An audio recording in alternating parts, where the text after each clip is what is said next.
नमस्कार दोस्तों।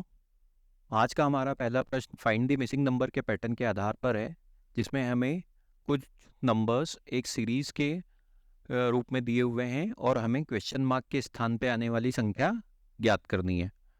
इन सभी नंबर्स में आपस में जो संबंध है, जो लॉजिक लगा हुआ है, उसी लॉजिक को हमको ढूंढना है और उसी के आधार पे क्वेश्चन मार्क वाली संख्या का मान ज्ञात करना है।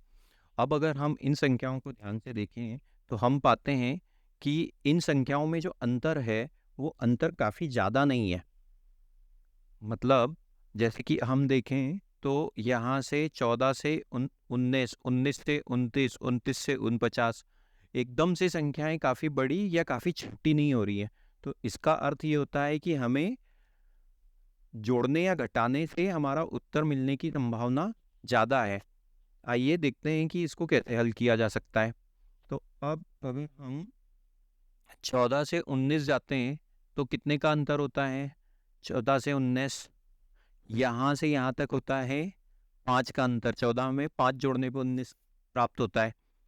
फिर 19 में 19 से 29 जाने के लिए हमें क्या करना पड़ेगा? 19 में 10 जोड़ना पड़ेगा। फिर 29 से 29 से 49, 49 तक जाना हो तो क्या करना पड़ेगा? इन दोनों में जो अंतर है वो 20 का अंतर है, 20 जोड़ना पड़ेगा। और फिर इसी प्रकार अगर 49 से 89 पे जाना हो, 49 से 89 पे जाना हो तो हमें कितना जोड़ना पड़ेगा? 40। तो एक पैटर्न जो यहाँ पे बन रहा है कि यहाँ पे पहले 5 का अंतर था, फिर 10 का अंतर हुआ दो संख्याओं के बीच में, फिर दो क्रमागत संख्याओं के बीच में 20 का अंतर हुआ, फिर 40 का अंतर हुआ। इस प्रकार से सीरीज बढ़ रही है। यहाँ से यहाँ तक 5, यहाँ से यहाँ तक 10, यहाँ से यहाँ तक 20, यहाँ से यहाँ तक 40। और अब हमें क्वेश्चन मार्क के स्थान वाली संख्या जो प्राप्त करनी तो उसके लिए क्या करना पड़ेगा? 40 का दुगुना 80, 80 यहाँ जोड़ना पड़ेगा। सो 89 और 80, 90 और 80 को जोड़ने पे कौन सी संख्या प्राप्त होती है? इन दोनों को, इनको जोड़ने पे प्राप्त होता है 169। तो क्वेश्चन मार्क के स्थान पे कौन सी संख्या आएगी? 169। ऑप्शन नंबर 4 हमारा सही उत्तर हो जाएगा। आइए बढ़ते हैं अगले प्रश्न की ओर। अगले प्रश्न में हमें एक अल्फ़ाबेट की सीरीज दी हुई है, जिसमें हमें पैटर्न को स्टडी करना है और ये जो ब्लैंक स्पेस है इसके स्थान पे कौन सा वाली संख्याओं का समूह आएगा ये ज्ञात करना है। ये हमारा विजुअल रीजनिंग का प्रश्न है। इसके लिए हमें काफ़ी ध्यान से इन दिए हुए समूहों को देखना होगा। इसमें एक्स वाई करके लेटर्स दिए हुए हैं। अब कहीं पे ये लेटर कैपिटल है, जैसे यहाँ पे ये कैपिटल एक्स वाई है, कहीं पे स्मॉल है, यहाँ पे एक्स वाई स्मॉल है, यहाँ पे वाई एक्स स्मॉल है, यहाँ पे इसी प्रकार स्मॉल है। इस पैटर्न को हम ध्यान से देखें तो सबसे पहली वाली संख्या में जो आखिरी की, सबसे पहले वाले समूह में जो आखिरी के दो लेटर है वो स्मॉल है। उसके पहले के 6 लेटर सभी कैपिटल है। जैसे यहाँ पे एक्स वाई कैपिटल है, यहाँ पे एक्स वाई कैपिटल है, लेकिन आखिरी के जो दो हैं वो, आखिरी के जो दो लेटर्स हैं वो स्मॉल है। एक काम करते हैं, हम जो स्मॉल लेटर्स हैं उनको किसी दूसरे कलर से हाईलाइट कर लेते हैं ताकि हमें पैटर्न समझने में आसानी होगी। तो देखिए यहाँ पे जो एक्स वाई है ये स्मॉल है, आखिरी के दो लेटर। अगले समूह में चलें तो फिर क्या होता है? राइट हैंड साइड से हम जानते हैं कि ये वाला कोना हमारा राइट हैंड साइड का है, ये वाला एंड, और ये वाला कोना लेफ्ट हैंड साइड का है। तो राइट हैंड साइड से क्या हुआ? एक संख्या लेफ्ट हैंड साइड की तरफ शिफ्ट हो गई और फिर से ये दो लेटर स्मॉल बन गए, वाई एक्स। और आगे वाली संख्या में करें तो लेफ्ट की तरफ एक स्थान और खिसक गए और स्मॉल लेटर बन गए। अगले समूह में फिर एक स्थान आगे खसक गए राइट लेफ्ट की तरफ और दो लेटर स्मॉल बन गए। इसमें फिर एक स्थान लेफ्ट की तरफ खिसके और दो लेटर स्मॉल बन गए। तो इस पैटर्न को ध्यान से स्टडी करने पे हमको ये समझ में आता है कि इसमें जो संख्याएं हैं, वो जो लेटर्स हैं एक एक स्थान करके लेफ्ट की तरफ बढ़ते जा रहे हैं। जैसे यहाँ पे एक्सट्रीम राइट पे जो बिल्कुल आखिरी के राइट पे थे वो दोनों लेटर स्मॉल थे, फिर अगले समूह में एक लेटर छोड़ दिया और लेफ्ट की तरफ बढ़ गए। यहाँ पे 2 लेटर छोड़ दिए और लेफ्ट की तरफ बढ़ के स्मॉल हो गए। यहाँ पे 3 लेटर छोड़ दिए और लेफ्ट की तरफ बढ़ के स्मॉल हो गए। यहाँ पे 4 लेटर छोड़ दिए और लेफ्ट की तरफ बढ़ के 2 लेटर स्मॉल हो गए। तो अगले संख्या में क्या होगा, जो आखिरी के 5 लेटर्स होंगे वो आखिरी के जो 5 लेटर्स होंगे वो सभी स्मॉल, वो सभी कैपिटल होंगे, एक्स वाई। और यहाँ पे ये वाला लेटर कौन सा है, एक्स वाई है, तो ये आखिरी के 5 लेटर हो गए, ये सब कैपिटल हो गए। और इसके पहले के जो 2 लेटर हैं वो क्या हो जाएंगे, स्मॉल हो जाएंगे। तो एक एक्स स्मॉल हो जाएगा और एक वाई स्मॉल हो जाएगा, और शुरू का जो एक्स है वो तो कॉमन ही रहेगा। तो क्या होगा कि आखिरी के 5 लेटर कैपिटल, फिर बाकी के 2 लेटर स्मॉल, और फिर शुरू का लेटर भी कैपिटल। देखते हैं ऐसा पैटर्न कहाँ पे मिल रहा है ऑप्शंस में। यहाँ पे देखें तो आखिरी के 6 लेटर स्मॉल कैपिटल है। यहाँ पे दोनों राइट हैंड साइड के लेटर स्मॉल है, यहाँ पे एक लेटर छोड़ के स्मॉल है। यहाँ पे देखें ऑप्शन नंबर 4 में तो आखिरी के 5 लेटर कैपिटल हैं, फिर ये जो 2 लेटर हैं ये स्मॉल हुए।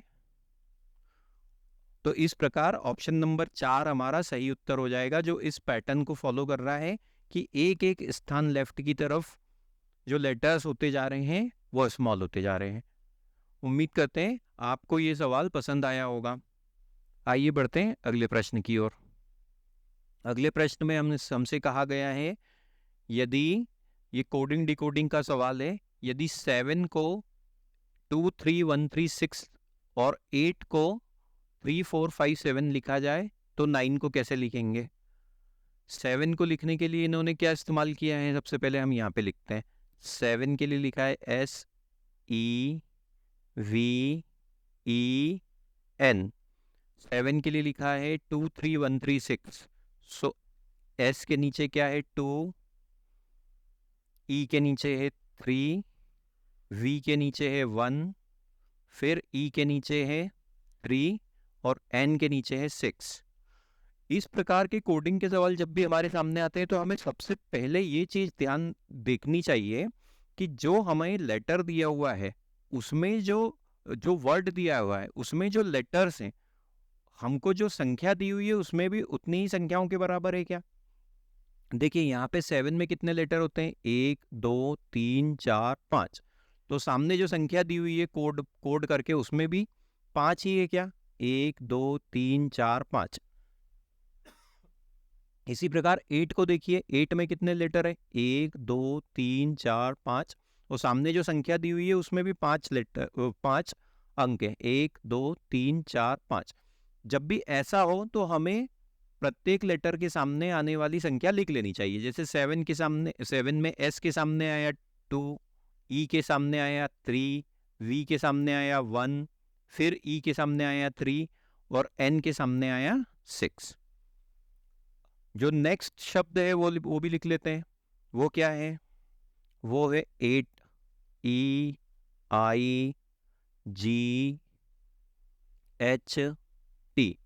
5 लेटर हैं।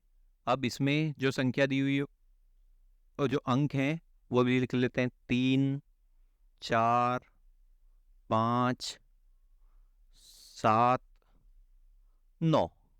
तो E के सामने क्या लिखा गया है, E के सामने 3, I के सामने 4, G के सामने 5, H के सामने 7 और T के सामने 9।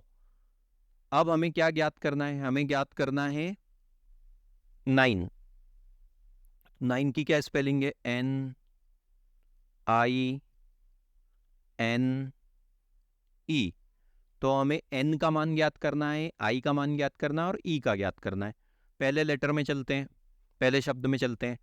तो S हमें नहीं चाहिए, E चाहिए। E देखें तो यहाँ पे E के लिए 3 का इस्तेमाल किया गया है, यहाँ पे भी E के लिए 3 का इस्तेमाल किया गया है, और यहाँ पे भी ई के लिए 3 का इस्तेमाल किया गया है दूसरे शब्दों में भी, तो ई के नीचे हम क्या लिख देंगे, 3 लिख देंगे। अब और आगे बढ़ते हैं, वी हमारे पास है नहीं, ई नहीं है, एन, एन में यहाँ पे देखिए, एन में यहाँ पे 6 का इस्तेमाल किया गया है इस जगह, इस लेटर में, तो एन जहाँ जहाँ पे भी आ रहा है हम 6 लिख देंगे, तो यहाँ पे लिखा 6 और यहाँ पे भी लिखा 6। अब हमारे पास कौन सा लेटर बचता है, हमारे पास बचता है आई। आई हमें कौन से शब्द में दिया हुआ है, दूसरे वाले में दिया हुआ है, ये रहा, तो आई के सामने क्या दिया हुआ है, 4, तो हम यहाँ पे आई के सामने क्या लिख देंगे, 4। तो 9 को कैसे कोडित किया जाएगा, 9 को 6463 के रूप में लिखा जाएगा। कौन सा ऑप्शन है, ऑप्शन नंबर 1। आइए बढ़ते हैं अगले प्रश्न की ओर। अगले प्रश्न में कहा गया है, हमें ये रिलेशनशिप पे आधारित प्रश्न है। इसमें कहा गया है, तस्वीर में एक आदमी की ओर इशारा करते हुए मनीषा ने कहा, वह मेरी माँ की इकलौती बेटी का पिता है। मनीषा उस आदमी से किस प्रकार संबंधित है। मनीषा नाम की एक महिला है या एक लड़की है, तो हम उसको लिख लेते हैं, मनीषा को यहाँ पे लिख लेते हैं। अब लड़की है तो हम माइनस का साइन लगाते हैं। अब उसने क्या कहा इशारा करते हुए, मनीषा और उस आदमी का संबंध पूछा है, वह मेरी माँ की इकलौती बेटी का पिता है, तो मनीषा की माँ के लिए हमें एक लेवल ऊपर चलना पड़ेगा, तो ये हो गई मनीषा की मदर। अब चूंकि मदर है तो फिर से हमें माइनस लगाना पड़ेगा। अब क्या कहा गया, वह मेरी माँ की इकलौती बेटी, मनीषा बोल रही है उसकी माँ की इकलौती बेटी, इकलौती बेटी है और मनीषा ही वह बेटी होगी, फिर तो इकलौती बेटी मतलब मनीषा ही हो गई। इकलौती बेटी का पिता है, तो मनीषा के जो फादर हो जाएंगे वो यहाँ पे आ जाएंगे, फादर। तो मनीषा किसकी ओर इशारा कर रही है, मनीषा अपने पिता की ओर इशारा कर रही है। तो क्या कहा गया है, मनीषा का उस आदमी से किस प्रकार संबंध, तो मनीषा उस व्यक्ति की बेटी हो जाएगी, डॉटर। प्रश्न का सही उत्तर क्या हो जाएगा, ऑप्शन नंबर 2। आइए बढ़ते हैं अगले प्रश्न की ओर। अगले प्रश्न में हमें फिर से कोडिंग डिकोडिंग का सवाल दिया गया है, जिसमें कहा गया है कि कुछ समीकरण एक निश्चित प्रणाली के आधार पर हल किए जाते हैं, उस आधार पर दिए गए समीकरण का सही उत्तर ज्ञात कीजिए। तो इसमें हमें क्या दिया गया है, जैसे यहाँ पे दिया हुआ है 8 + 8, 8 + 8 का मान क्या है, 72, 5 + 5 का मान क्या है, 30, और 7 + 7 का मान है 56, तो 6 + 6 का मान ज्ञात करना है। इस प्रकार के सवाल जब भी हमारे सामने आते हैं तो हम उनको सबसे पहले इक्वेशन को जो दिया हुआ कोड है उसको यहाँ पे नीचे लिखते हैं, 8 + 8, उसके सामने दिया हुआ है हमें 72। तो अब अगर हम यहाँ पे सिंपल हमारा मैथमेटिक्स लगाएं तो 8 और 8 तो 16 ही होते हैं, जबकि यहाँ पे दिया हुआ है 72। अब हमें ये देखना है कि 8 + 8 से हम 72 कैसे ला सकते हैं। तो इसके लिए एक तरीका अगर हम लगाएं वो ये हो सकता है कि अगर हम 8 में इस वाली संख्या का वर्ग कर दें तो ये क्या हो जाएगा, 8 का वर्ग, और इस वाली संख्या को ऐसे ही लिख दें तो ये हो जाएगा 8। तो ये कितना हो जाएगा, 8 का वर्ग कितना होता है, 64, + 8, इन दोनों को जोड़ने पे क्या मिलेगा हमको, 72 मिलेगा। मतलब क्या हुआ कि जो दो अंक संख्याएं दी हुई थी उसमें पहली संख्या का वर्ग किया और दूसरी संख्या जोड़ दी। देखते हैं यही लॉजिक दूसरे वाले में भी लग रहा है क्या। दूसरे वाले में दिया गया है हमको 5 + 5 = 30, पहली संख्या का वर्ग करते हैं तो ये कितना हो जाएगा, 5 का वर्ग धन 5, 5 का वर्ग कितना होता है, 25, 25 में 5 जोड़ने पे क्या प्राप्त होता है, 30। यही लॉजिक लग रहा है। तीसरे वाले समीकरण में भी यही दिया हुआ है क्या, तीसरे में दिया हुआ है 7 धन 7 = 56, तो 7 का वर्ग पहली संख्या का वर्ग करेंगे, 7 का वर्ग धन 7, ये कितना हो जाएगा, 7 का वर्ग होता है 49 धन 7, तो ये हो जाता है 56। यही लॉजिक हमको यहाँ पे लगाना है। तो 6 + 6 दिया हुआ है हमको, 6 + 6, 6 का वर्ग करेंगे तो ये कितना होता है, 6 का वर्ग बराबर 6 का वर्ग धन 6, 6 का वर्ग होता है 36, और 36 में 6 जोड़ने पे हमें क्या मिलता है, 42। तो हमारे प्रश्न का सही उत्तर क्या हो जाएगा? Option number 2, 42। आइए बढ़ते हैं अगले प्रश्न की ओर। अगले प्रश्न में हमें फिर से एक लॉजिक ढूंढना है जिसके अंदर हमें अल्फ़ाबेट और नंबर दोनों दिए हुए हैं और इनमें जो लॉजिक है वो ढूंढ के हमें क्वेश्चन मार्क के स्थान पे आने वाली संख्या ज्ञात करनी है। तो यहाँ पे अगर हम देखें, ये क्वेश्चन मार्क हमें ज्ञात करना है। यहाँ दिया हुआ है y का वर्ग बराबर 4 और v का वर्ग हमें यहाँ पे ज्ञात करना है। y का वर्ग हमें यहाँ पे दिया हुआ है, हम यहाँ लिख लेते हैं y का वर्ग बराबर, या अनुपात लिख लेते हैं, अनुपात 4। और इसी प्रकार हमें v का वर्ग का अनुपात निकालना है। अब हम जानते हैं कि अगर हम 2 का वर्ग करें तो हमें क्या मिलता है? 4 मिलता है। तो y का मान क्या हुआ? y का मान हुआ 2। अब ये y 2 कैसे आ सकता है, ये हमें ढूंढना है। अल्फ़ाबेट की सीरीज में अगर हम नंबर देना शुरू करें तो वो किस प्रकार से होते हैं? वो इस प्रकार से होते हैं, जैसे कि A, B, C, D, E और इसी प्रकार से लेटर आखिरी में बढ़ते हैं X, Y, Z। तो A का मान क्या हो जाता है यहाँ पे? 1। B का हो जाता है 2, A का 1, B का 2, C का 3, D का 4, E का 5। इसी प्रकार Z का, हम जानते हैं कि अल्फ़ाबेट में कितने नंबर होते हैं? 26। तो Z का 26, Y का 25, X का 24। इसको हम इस क्रम में, ये तो हमने लेफ्ट टू राइट दिशा में नंबर किए। अब अगर हम इसके विपरीत दिशा में करें, राइट टू लेफ्ट करें, तो ये क्या हो जाएगा? Z का हो जाएगा 1, Y का हो जाएगा 2, X का हो जाएगा 3 और इसी प्रकार A का हो जाएगा 26, B का हो जाएगा 25, C का हो जाएगा 24, D का हो जाएगा 23 और E का हो जाएगा 22 और बीच में जो संख्याएं होंगी उनका भी नंबर हो जाएगा। तो यहाँ पे हमने पाया कि y बराबर 2 कहा है, मतलब इन्होंने राइट से लेफ्ट वाली नंबरिंग को फॉलो किया है, क्योंकि यहाँ पे देखें तो y यहाँ पे है और यहाँ पे 2 दिया हुआ है। तो अब इसी प्रकार v का मान हमको ज्ञात करना है। तो v कहाँ पे आता है? हम इसको अगर थोड़ा और लिखें तो क्या आता है? R S T U V W X Y Z। R S T U V W X Y Z। तो x की वैल्यू 3 थी, w की वैल्यू कितनी हो जाएगी? 4 और v की वैल्यू कितनी हो जाएगी? v की वैल्यू हो जाएगी 5। तो v बराबर क्या हो जाएगा हमको? v बराबर मिलेगा 5। हमको v का वर्ग, v का स्क्वायर ज्ञात करना है, तो v का वर्ग बराबर 5 का वर्ग और इसका मान कितना होता है? 25। तो इस प्रकार के सवालों को हल करने के लिए हमें ये जो इनकी प्लेस वैल्यू है ABCD में अल्फ़ाबेट्स में, लेफ़्ट टू राइट और राइट टू लेफ़्ट, वो हमें जानना बहुत ज़रूरी होता है। किसी दिन एक सेपरेट लेक्चर लेके हम ये प्लेस वैल्यू कैसे याद रखनी है उसकी शॉर्ट ट्रिक्स के बारे में भी डिस्कस कर लेंगे। आइए बढ़ते हैं अगले प्रश्न की ओर। अगले प्रश्न में हमें रेशो का सवाल दिया हुआ है जिसमें कहा गया है कि यदि A और B का अनुपात 4:5 है और उनके वर्गों का अंतर 81 है, तो A का मान क्या है, ये हमें ज्ञात करना है।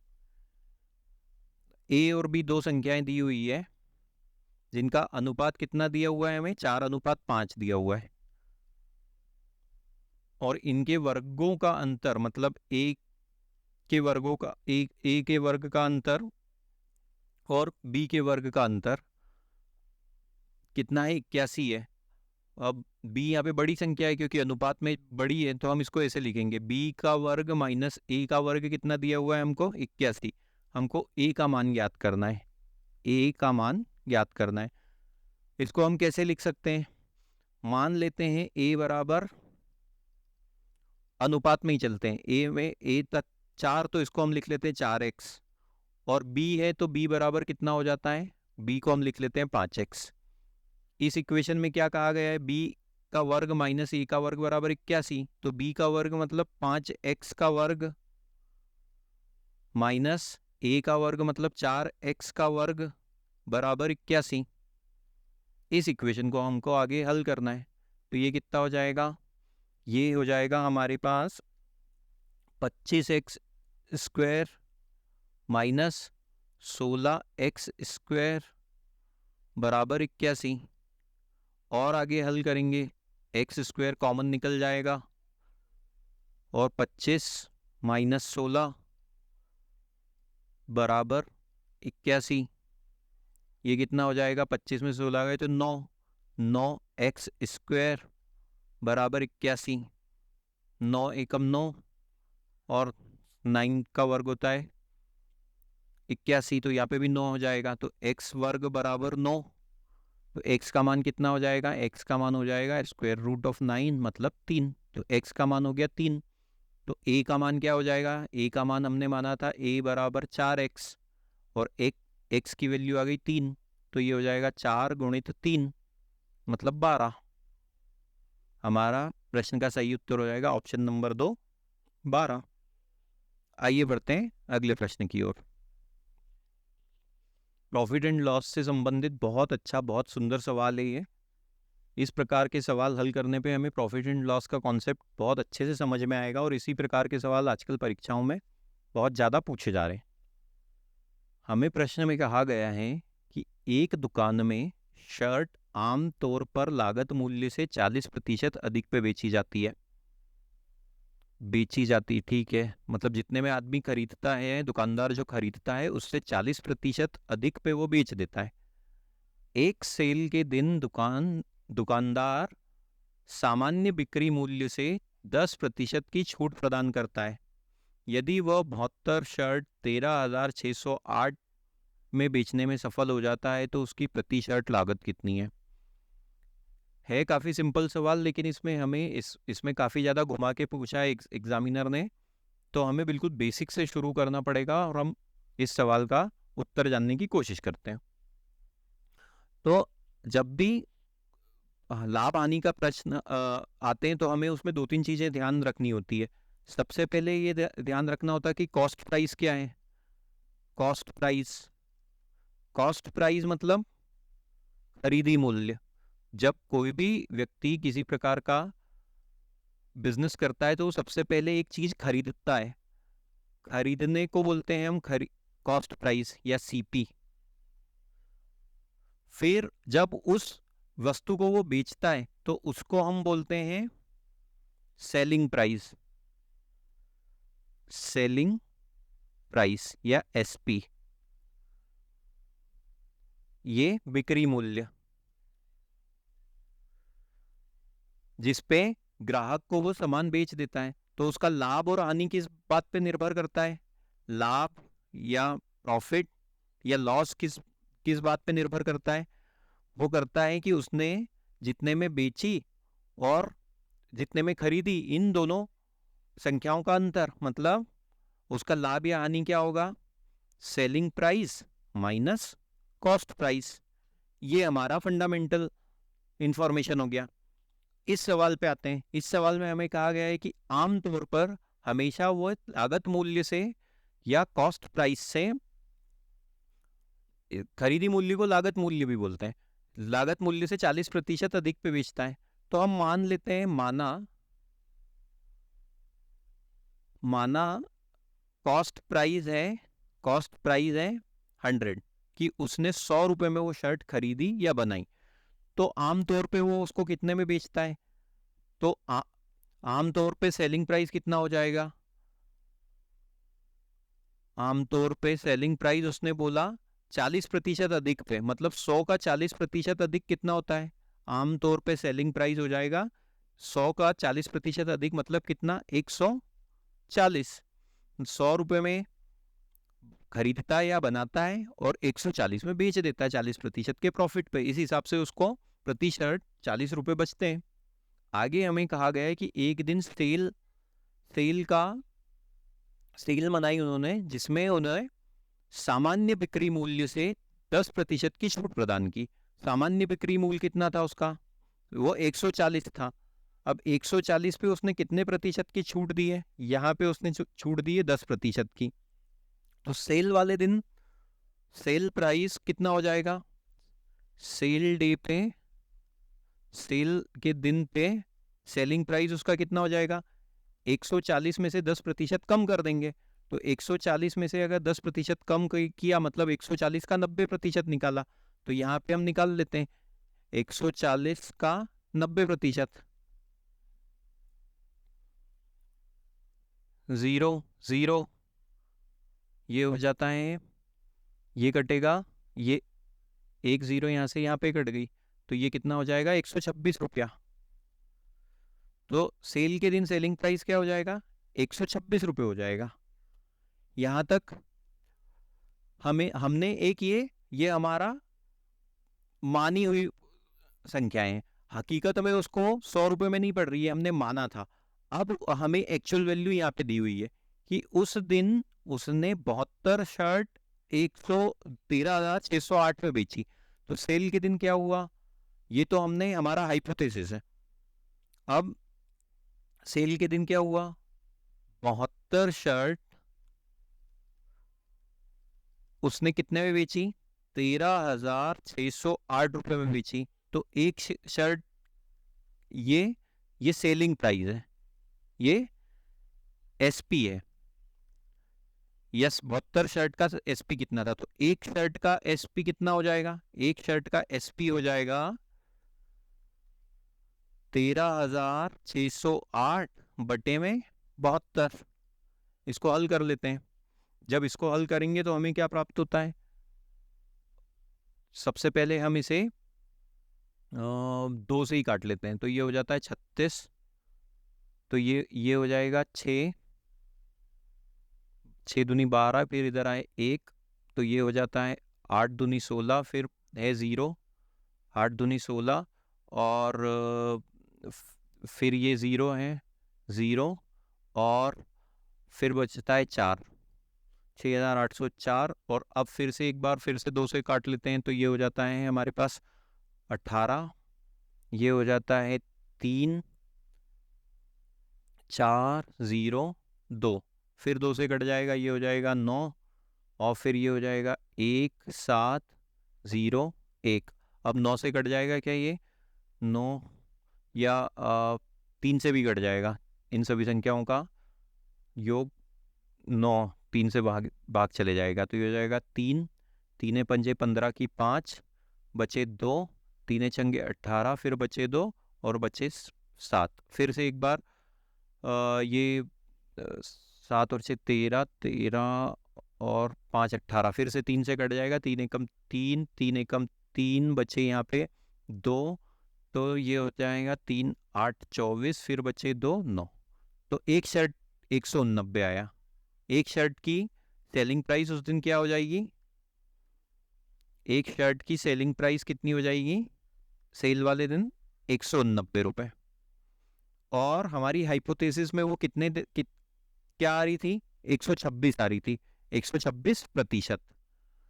ये यहाँ था 100 से वो 140 में बेचता है, 10% का डिस्काउंट देके 126 में बेचता है। तो 126% की वास्तविक मूल्य कितनी है, 190। बस अब हमसे क्या कहा गया है, प्रति शर्ट की लागत कितनी वो निकालनी है हमको। तो वो कितनी हो जाएगी प्रति शर्ट की लागत, बस इसको हमको आगे हल करना है। तो 126% है। अब हम आगे इसको कैसे हल करेंगे, इसको आगे हल करने के लिए प्रतिशत का चिन्ह हटा, तो यहाँ पे नीचे 100 आ जाएगा, और एक शर्ट की लागत कितनी हो जाएगी, कॉस्ट प्राइस, वो हो जाएगी 189 इंटू 100 बटे में 126। बस इसको हल करना है। जब इसको हल करेंगे तो हम देखते हैं कि ये फिर से ये कट जाएगा 2 से, तो ये हो जाएगा 50, ये हो जाएगा 6, 3, फिर अब हम इसे 3 से काट देते हैं, तो ये हो जाएगा 21, और ये हो जाएगा 6, 6 और 3, फिर से ये 3 से कट जाएगा, ये हो जाएगा 7, और ये हो जाएगा 21। तो कितना हो जाएगा ये 7 एकम 7 और 7 तिया 21, 3 गुणित 50 मतलब 150। तो एक शर्ट का कॉस्ट प्राइस कितना हो जाएगा? कॉस्ट प्राइस हो जाएगा 150।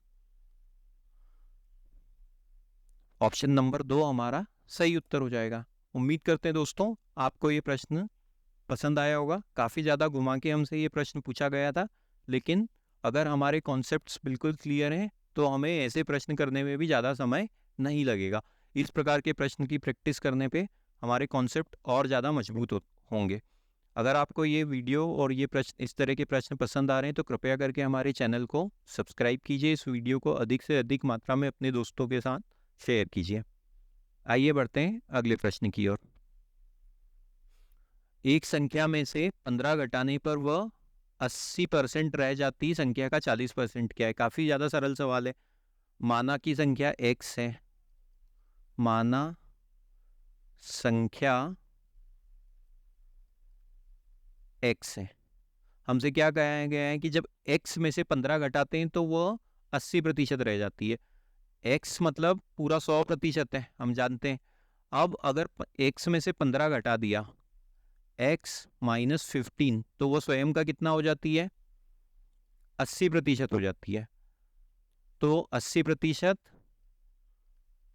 गुणित x, ये हमारा इक्वेशन बन जाता है। इसको आगे हल कर लेते हैं। x माइनस 15, 80% को हम कैसे लिख सकते हैं? प्रतिशत का चिन्ह हटेगा तो बटे में 100 आ जाएगा, गुणित x से 4 और यह आ जाएगा 5। तो ये कितना हो जाएगा हमारे पास? x माइनस 15 बराबर 4x बटे 5, और आगे हल करते हैं। 5 इधर गुणा कर देगा तो ये हो जाएगा 5x माइनस 75 बराबर 4x, और आगे हल करेंगे तो ये कितना हो जाएगा? 5x में से 4x गए तो x, और 75 उधर चले जाएगा तो 75। तो संख्या कौन सी है? संख्या है 75। x का मान कितना आया हमारे पास? 75 आया। हमसे क्या पूछा है? संख्या का 40% क्या है? तो x का 40% मतलब 75 का 40%, 75 इंटू 40%।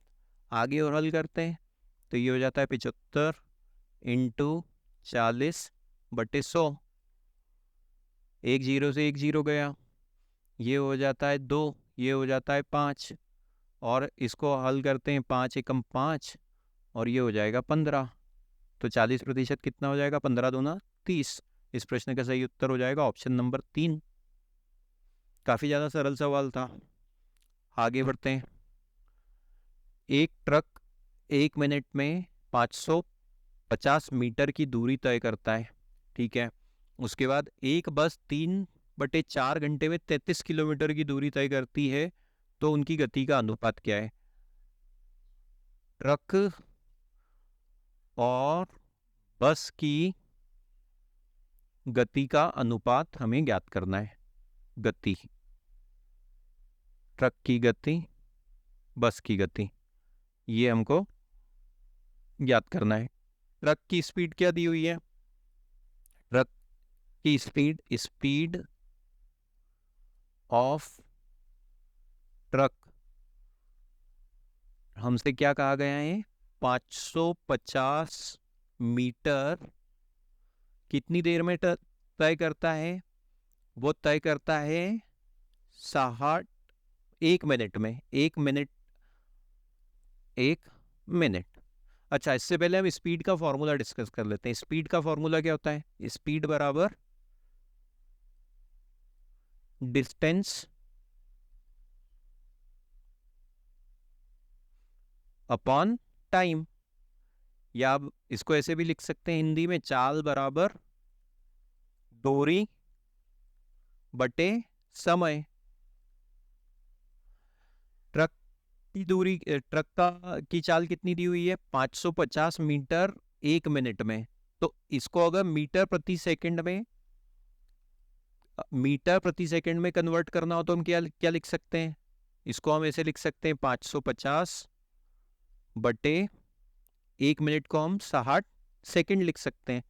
तो यहाँ ऊपर रहेगा मीटर और नीचे रहेगा सेकंड। मीटर प्रति सेकंड में ये कन्वर्ट हो जाएगी। और इसको थोड़ा सा हम सिंप्लीफाई कर लेते हैं। तो स्पीड ऑफ ट्रक क्या हो जाएगी, स्पीड ऑफ ट्रक, इसको हमको बस हल करना है। स्पीड ऑफ ट्रक कितनी हो जाएगी, एक जीरो से एक जीरो यहाँ पे कट जाएगा, कितनी हो जाएगी 55/6 मीटर प्रति सेकंड। अब जब हम बस की स्पीड निकालेंगे तो हमें अगर चूंकि अनुपात निकालना है तो जो उनकी यूनिट है, जैसे यहाँ पे हमने मीटर प्रति सेकंड निकाला, वो ही मीटर प्रति सेकंड में भी के ही यूनिट में हमको बस की स्पीड भी निकालनी होगी, जब ही जाके सही अनुपात आएगा। नहीं तो इसको हम अगर किलोमीटर प्रति घंटा निकालना चाहें तो ये मान बदल जाएगा, या फिर मीटर प्रति मिनट निकालना चाहें तो भी ये मान बदल जाएगा। तो स्पीड ऑफ बस कितनी दी हुई है हमको, यहाँ पे इधर लिखना शुरू करते हैं। स्पीड ऑफ बस कितनी है, 33 किलोमीटर की दूरी, किलोमीटर की दूरी कितने समय में तय करती, 3/4 घंटे में। तो स्पीड ऑफ बस कितनी दूरी तय करी उसने, 33 किलोमीटर की दूरी तय करी, कितने समय में तय करी, 3/4 घंटे में, आवर में। अब इसको हमको मीटर प्रति सेकंड में कन्वर्ट करना है। तो किलोमीटर से मीटर में आने के लिए हमें क्या करना पड़ता है, 1000 से गुणा करना पड़ता है, क्योंकि हम जानते हैं कि 1000 मीटर बराबर 1 किलोमीटर। तो यहाँ पे 33 किलोमीटर दिया हुआ है, तो इसको कैसे लिख सकते हैं हम, 33 गुणित 1000, तो ये हो जाएगा मीटर। नीचे देखते हैं घंटे में दिया हुआ है, इसको भी हमको सेकंड में करना पड़ेगा, क्योंकि हमने ट्रक की स्पीड मीटर प्रति सेकंड में निकाल दी थी। तो 3/4 घंटे दिए हुआ है, 3/4। अब एक घंटे में कितने मिनट होते हैं, 60 मिनट होते हैं, तो पहले 60 से गुणा करेंगे। और एक मिनट में कितने सेकंड होते हैं, फिर से 60 सेकंड होते हैं, तो एक बार फिर से 60 से गुणा कर देंगे। बस अब इसको हम, इस इक्वेशन को हमको हल करना है। तो ये क्या हो जाएगा, एक जीरो से, ये 2 जीरो हैं यहाँ पे, ये 2 जीरो कट जाएंगे। बस अब इसको आगे हल करना है हमको। तो ये हो जाएगा, ये 4 ऊपर चले जाएगा, ये 4 ऊपर चले जाएगा, तो फिर क्या बचेगा हमारे पास, 33 गुणित 10 गुणित 4/36। बस ये हमारा मीटर प्रति सेकंड में मान आ जाएगा। इसको और आगे हल कर लेते हैं। तो ये क्या हो जाता है, 4 एकम 4, 9। तो ये हो जाएगा 33 × 3, तो 333/9, 330/9 मीटर प्रति सेकंड इसकी चाल आ जाएगी। अब हमको इन दोनों की गतियों का अनुपात निकालना है। तो कितना हो जाएगा, स्पीड ऑफ बस ट्रक कितनी थी, स्पीड ऑफ ट्रक हमारी थी,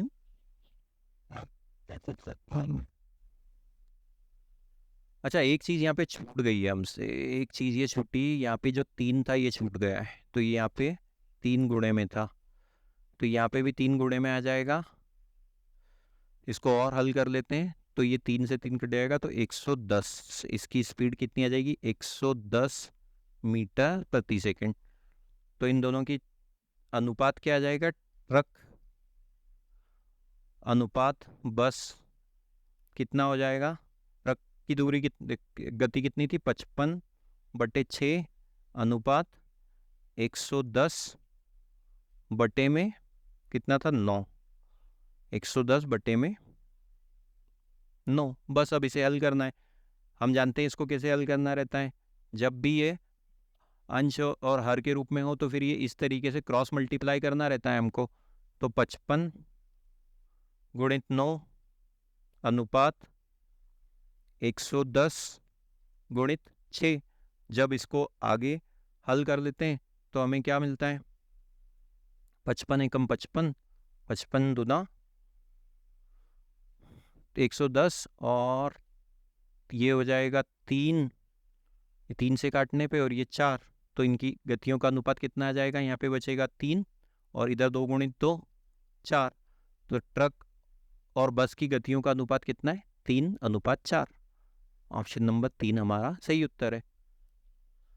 वैसे ये सवाल काफ़ी सरल था। इसके लिए हमें बस जो मूलभूत जानकारी होनी चाहिए वो होनी चाहिए कि मीटर को सेकंड में और सेकंड को मीटर में या फिर एक ही यूनिट में कैसे कन्वर्ट करते हैं। जैसे हमने दोनों की गतियों को मीटर प्रति सेकंड में कन्वर्ट कर लिया। उम्मीद करते हैं दोस्तों आपको आज का हमारा ये वीडियो पसंद आया होगा। कृपया करके हमारा चैनल सब्सक्राइब कीजिए और इस वीडियो को अधिक से अधिक मात्रा में शेयर कीजिए। Thank you.